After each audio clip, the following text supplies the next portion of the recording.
제가 교회마다 밥을 먹는 교회는 항상 문제가 많다고 하더라고요. 밥하는 것 때문에 그렇게 하여튼 뭐. 근데 제 안에 그런 생각이 있는 거예요. 어떤 생각이 있느냐. 아니 누구는 밥하고 누구는 밥 안 하고 뭐. 그게 가족이 아닌 경우에는 얼마든지 타당한 말이에요. 근데 가족인 경우에는 어떻습니까? 보통 일반적으로. 보통 엄마들 대체로 그런 말 안 하시잖아요. 엄마들 가족들 밥해 먹일 때마다 그런 말 합니까? 누구는 맨날 밥만 하고 누구는 맨날 먹기만 하냐? 이렇게 해요? 이게 문제인 거야. 집에 가족이 이게 사랑이 무너지니까 교회에서도 그러면 여기서부터 사랑을 쌓아서 집으로 가져가요. 집으로. 근데 때때로 또 그렇잖아요. 가족들이 엄마들이 막 가족들을 위해서 음식을 하지만 때때로 엄마가 힘드니까 어떻게 해요? 가족들도 하잖아요. 다른 가족들도 하잖아. 여러분 우리 샘물결 가족을 내가 이렇게 우리가 이렇게 음식을 준비해서 이렇게 우리 가족들을 먹인다라는 일이 이게 얼마나 기쁘지 않아요? 어떻게 저도 설교를 대충 할까요? 준비도 대충 하고 나 힘들어서 못하겠으니까 돌아가면서 하자고 할까요? 어? 저도 영의 양식을 여러분을 위해서 준비하는 것이고 또 육의 양식을 준비하는데 저도 영의 양식을 준비하기 위해서 어떻게 해요? 이걸 준비할 때마다 우리 가족들한테 이 말씀을 나눠줘서 우리 가족들이 이 말씀을 먹고 힘이 되고 이 말씀을 먹고 더 자라나기를 바라는 마음, 거기서 이 말씀을 준비하는 거지. 그렇잖아요. 말 나온 김에 한마디 더 해야 돼. 우리가 가족이면 여러분 어떻게 보면 여긴 집이잖아요. 집. 그렇죠? 우리 가족이 살아가는 모이는 집이잖아요. 이 집은 누가 돌봐야 돼? 김 집사님이? 이 집사님이? 누가 돌봐야 돼요? 가족이 돌봐야죠. 그리고 어린아이가 있고 청년들이 있고 어른들이 있고 이렇게 있으면 어린아이 때는 그런 생각을 못하지만 자라날수록 어떤 생각을 하냐면 책임이라는 거에 대해서 의무라는 거에 대해서 생각을 하는 게 정상이에요. 정상이에요, 비정상이에요? 교회를 몇십 년 다녔는데도 불구하고 계속 어린아이에 머물러 있는 사람은 관심이 없어요. 내가 와서 예배 드리는 곳이 왜 깨끗한지 관심이 없어. 뭐 하나 떨어졌으면 짜증만 내. 왜 청소 안 하냐고. 네가 하세요, 네가. 왜냐? 자기 집이잖아요. 자기 집이잖아요. 남의 집이에요? 자기 집이잖아요. 여러분 자꾸 제도화하는 것은 좋지 않아요. 제도화하는 것은. 왜? 제도화하면 자꾸 뭐가 사라지느냐? 사랑이 사라져요. 사랑해서 하는 게 아니라 그 제도 때문에 마치 율법을 지키는데 하나님을 사랑해서 하나님 말씀을 지키려는 태도가 아니라 사랑은 없이 그냥 율법이라니까 지켜야 된다니까 안 지키면 혼난다니까 벌 받는다니까 지키면 복을 받는다니까 그렇게 해서 지키는 태도는 절대적으로 지킬 수가 없어요. 하나님은 원하시는 것도 아니고. 그래서 우리가 하나님과도 사랑하고 형제자매와도 사랑하고 우리 하는 모든 일들의 근간에 뭐가 있어야 되느냐? 사랑에서 출발해야 되는 거예요. 사랑에서 출발하면 여러분 지금까지 내가 몇 년을 교회 다녔는데 그렇구나 생각해보니 누가 청소했지? 알긴 아세요? 누가 밥했지? 알긴 알아요? 밥하려면 토요일 날 나와서 막 몇 시간을 또 장 보러 장 봐서 몇 시간을 준비하고 뭐 이렇게 하는데 먹을 줄만 알지 치울 줄도 모르고. 어린아이 땐 그럴 수 있다니까 괜찮아요. 어린아이 때. 어린아이는 다 그런 거예요. 그렇게 공급받아서 어린아이는 공급받음을 통해 자라나는 거예요. 그런데 나는 지금 어린아이여야 맞느냐 청년이어야 맞느냐 나는 더 어른이어야 맞느냐 생각해 보세요. 가족 안에도 그게 다 구성원 안에 그게 있잖아요. 그렇죠? 그래서 자녀들 중에도 더 큰 자녀가 있고 어린 자녀가 있으면 그렇죠? 하는 역할이 다르잖아요. 큰 자녀가 하는 역할, 어린 자녀가 하는 역할들이 다르잖아요. 우리가 가족이기 때문에 새로운 가족이 이제 형성됐기 때문에 가족 안에서 살아가는데 이것이 왜 중요하냐? 자, 위에 글씨, 그 위에 메뉴에 있는 글씨 보이세요? 예, 좀 읽어보세요. 그리스도인의 삶의 구심점은 새로운 가족 공동체 교회이다. 여러분, 우리가 이제 저희도 이제 시간이 막 지나니까 아이들이 커가지고, 예, 아이들이 커서 이제 다 나갔어요. 다 나갔어. 1번은 대전에 있는데 나가 있어. 지집에 가서 살고. 예? 2번은 서울로 갔고, 3번은 미국으로 갔고, 이렇게 해서 다 떨어져 있어요. 장소적으로 떨어져 있어요. 그런데 구심점은 어디예요? 구심점은 엄마 아버지가 있는 그 집이 구심점이 되잖아요. 예, 마찬가지예요.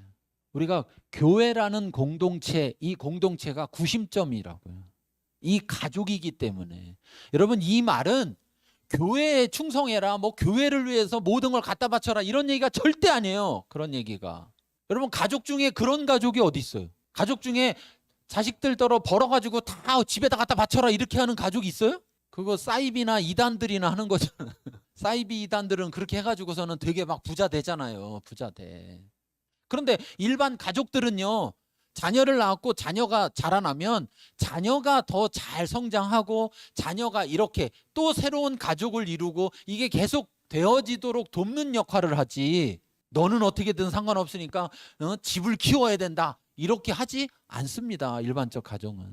그렇잖아요. 제가 지금 말씀드리는 삶의 구심점이 새로운 가족 공동체 교회라는 것은 교회가 가족이라는 걸 꼭 기억하라는 거예요. 그래서 우리 어제도 우리 집사님이 갑자기 전화가 와서 이렇게 전화를 받았더니 막 목소리가 너무 안 좋고 막 그래서 왜 그러나 그랬더니 이제 장염 있으시다고 막 그래가지고 또 집에 있다가 병원을 혼자 가기가 어려웠고 119를 불러서 갔다는 거예요. 마음이 엄청 안 좋더라고. 왜 날 안 불렀을까? 그렇잖아요. 아니, 도움이 필요하면 전화를 할 수 있잖아. 근데 기도만 해달라고 전화를 한 거지.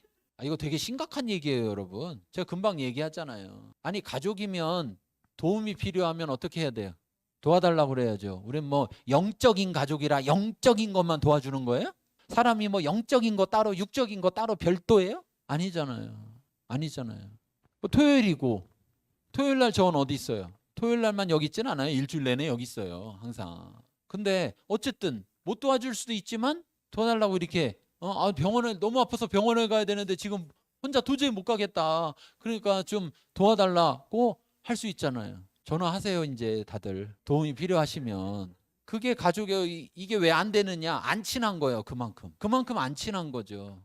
아직까지 우리의 친함이 그만큼이 안 돼 있거나 또 하나는 이제 잘못된 생각들이 있는 거예요. 바뀌어져야 되는데 거룩하신 목사님 뭐 이렇게 나와는 멀리 계신 저 목사님 막 이렇게 돼 있는 거예요. 우리 아까 아침에 엘리베이터 탔는데 우리 이순화 권사님이 얘기하는 거예요. 저한테 뭐라고 하냐면 교회 이제 우리 교회 등록하기 전에도 계속 몇 년간 지금 우리 몇 년째 벌써 몇 년이에요. 9년? 9년, 10년 막 그렇게 교제를 하고 있는데 그 전에 교제할 때는 목사님하고 되게 허물없고 친하고 가까웠다고 느꼈는데 갑자기 등록하고 하니까 머나먼 담임 목사님 이래가지고 거리감이 느껴진대. 그거 아니야 그렇게 아니라고 막 그러는데 예전에 이제 목사님하고 그런 관계였던 것 때문에 그렇다. 근데 그런 거 깨져야죠. 아니 그럼 저는 뭐 가족에서 왕따 시키겠다는 거예요? 그렇잖아요. 우리가 어떤 관계라고요? 가족이라고요. 그러면 우리의 모든 삶은 각자의 자리에서 살아가더라도 우리에겐 가족이 있다는 걸 분명히 생각하고 그 가족 중심으로. 네. 그래서 가족 중심이라는 건 뭐예요? 함께라는 말이에요. 함께. 여러분 떨어져 나가 있는 우리 자녀들도요. 무슨 일 있으면 집으로 전화해요, 안 해요? 해요. 함께 하는 거예요. 함께. 직접적으로 가서 뭘 도와주고 뭘 못하더라도 그 내용을 들어주기라도 하고 때로는 거기에 대해서 어떤 조언을 하기라도 하고, 그렇죠? 함께 한다고요. 함께.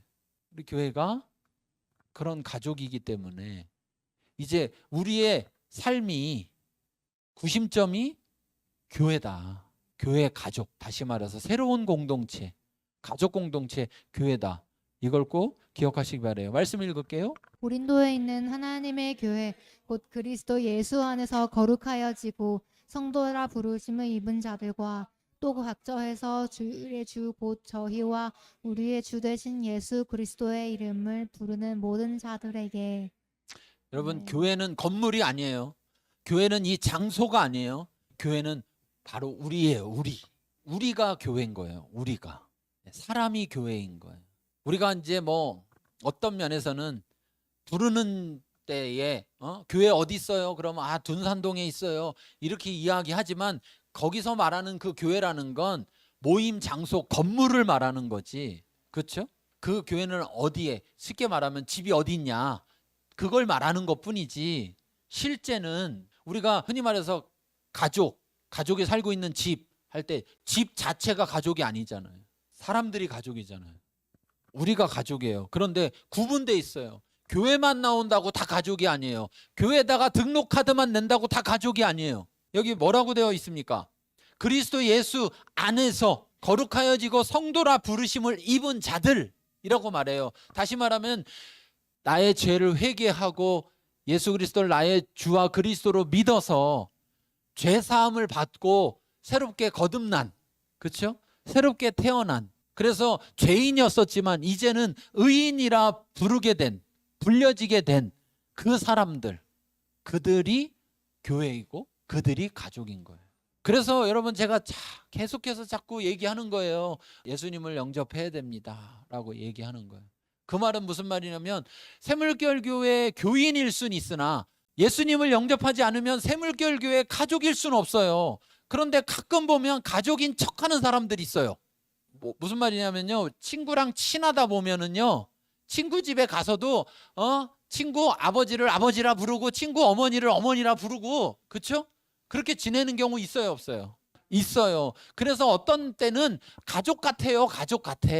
근데 가족이에요, 아니에요? 가족이 아니라니까요. 언제 알 수 있느냐? 그 부모님이 딱 돌아가시는 순간 알게 돼요. 뭘 알게 되느냐? 상속권이 없어. 그 부모님이 나를 아무리 자녀처럼 대해줬어도 그 부모님이 돌아가시는 순간 친구하고 나는 남일 뿐이에요. 그렇잖아요? 근데 우리는 입양됐다는 얘기는 법적으로 상속권을 가졌다는 거예요. 예수님이 첫째 아들, 우리는 둘째로서 상속권을 가지고 있다는 거예요. 그래서 하나님의 후계자라고 로마서에 말씀하잖아요. 후계자라. 그러니까 여러분, 새물결교회에 등록하고 또는 등록 안 하고 나오시는 다 괜찮지만 하루속히 가족이 되시기를 초청합니다. 새물결교회 가족이 되시기를. 여기 보면 이거 있죠. 그런 자들은 예수님을 누구로 부르느냐? 주라고, 그리스도라고. 예수님이 나의 주시고 예수님이 나의 그리스도다. 제가 계속 강조하지만 예수님은 그리스도만이 아니라 주와 그리스도라는 사실을 꼭 기억하세요. 이제 내가 예수 믿기 전에는 내가 주인이었었고 내가 나를 구원하는 자였지만 실패한 거죠. 할 수가 없었어요. 그런데 예수님이 나의 주와 그리스도가 되셔서 나를 구원하셨어요. 그러면 구원하신 이후에 나는 그대로 내가 주인이냐? 아니요. 예수님이 나의 주인이시고 예수님이 여전히 나의 구원자신 거죠. 말씀 읽어볼게요. 내가 내게 이르노니 너는 베드로라. 내가 이 반석 위에 내 교회를 세우리니 음부의 권세가 이기지 못하리라. 내가 천국 열쇠를 내게 주리니 내가 땅에서 무엇이든지 매면 하늘에서도 매일 것이요 내가 땅에서 무엇이든지 풀면 하늘에서도 풀리리라 하시고. 여러분, 교회의 머리는, 바울은 말하기를 교회의 머리는 그리스도 예수님이 교회의 머리시고 우리는 그 몸의 지체다 했어요. 그런데 이 마태복음의 말씀 속에서는 내가 이 반석 위에 내 교회를 세운다 이렇게 했는데, 이 반석은 뭐냐면 베드로의 고백, 신앙의 고백을 말하고 있어요. 그 신앙의 고백은 뭐냐면 주는 그리스도시요 살아계신 하나님의 아들이십니다라는 고백. 교회에 속해 있는 사람들은 그들의 고백은 똑같아야 돼요. 예수님을 향해서 주는 그리스도시고 살아계신 하나님의 아들이십니다라는 고백이 있어야 돼요. 그 고백은 다를 수가 없어요. 그 고백이 다르다면 그는 교회가 될 수가 없는 거예요. 그래서 그 고백으로 이루어진 그 교회에 하나님께서 열쇠를 줬어요. 어떤 열쇠를 줬느냐? 그 교회 공동체가 받아들이면 하나님도 받아들이시고 그 교회 공동체가 쫓아내면 하나님도 쫓아내는 열쇠를 준 거예요. 그게 뭐냐? 바로 이겁니다. 땅에서 무엇이든지 매면 하늘에서 매일 것이고 땅에서 무엇이든지 풀면 하늘에서 풀리리라. 예를 들면 여기 신천지 누가 왔어요. 와가지고 요즘은 신천지들이 나 신천지다 이렇게 밝히잖아요. 그렇죠? 예? 왔다고 쳐요. 왔는데 그래서 이만희가 보혜사가 아니고 오직 성령님만이 보혜사고 오직 예수님만이 주와 그리스도시다. 우리는 이 신앙이 있다. 이 신앙으로 모인 교회이다. 그 신앙을 받아들이겠느냐 했는데 안 받아들인다. 여전히 이만희가 우리의 보혜사시다. 이렇게 얘기하면 우리 교회는 뭘 할 수 있느냐? 교회에서 내쫓을 수 있어요. 그러면 하나님이 어떻게 하신다고요? 하늘에서 내쫓는다고. 그 열쇠가 교회에 있는 거예요. 이걸 교회 치리권이라고 하는데, 그런데 어느 순간부터 교회가 이걸 잃어버렸어요. 뭐 때문에? 성장 때문에. 그저 그냥 사람만 많이 모이고 숫자만 많이 모이고 여기에 얽매여서, 또 교인 중에 누가 분명히 드러난 죄가 있어요. 그 죄를 말하면서 그 죄를 회개하라고 했는데 계속해서 거부해. 난 회개하지 않겠다. 거듭 몇 번이나 공동체 전체가 그렇게 했는데도 불구하고 거부해. 그러면 내쫓아야 되는 거예요. 그게 성경이에요. 왜 그런지 아십니까? 그 공동체가 병드는 거예요. 그 공동체가 거룩해지지 못하는 거예요.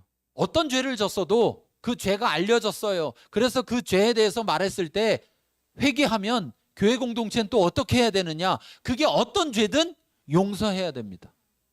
용서해야 된다고요. 용서할 만하면 용서하는 게 아니고